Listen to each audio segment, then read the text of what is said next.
فرحة النصر، فرحة الإسلام. وقبل ما نفرح وعايزين نقربوا من ربنا سبحانه وتعالى، نصلوا وندعوا إن ربنا ينصرنا كمان وكمان، وندعو لإخواتنا وحبايبنا في فلسطين وسوريا واليمن. وكل ما نقربوا من ربنا، ربنا هيقف معنا وهينصرنا.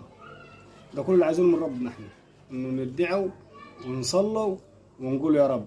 وكل ما البني آدم بيقول يا رب، ربنا بينصره دائما.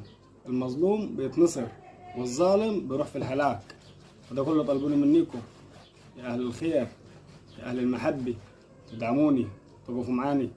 واللي يشوف الفيديو أمانة في رقبتك، بالله عليك تصلي ركعتين لله وتدعي بالنصر وفك الكرب، وربنا ينتقم من الظالم وينصر الإسلام وينصر إخواتنا وحبايبنا في سوريا وفلسطين وفي اليمن وجميع الدول العربية اللي واقفة معاني وواقفة مع فلسطين.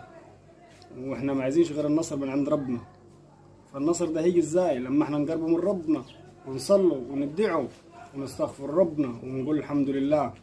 وكل ما نصلوا ونقول يا رب، ربنا بينصرنا وبيقفوا معاني. وبإذن الله عشمانين في كرم ربنا نرفعوا علم النصر، إن ربنا ينصرنا ويقويني. ودايما ربنا واقف معانا وسندني، لأنه دايما الإسلام على حق. ودي رسالتي بوصلها لكم اخواتي وحبايبي المشتركين في القناة، وعايزين كل الدعم والتعليقات عشان يا ربنا ينصرنا.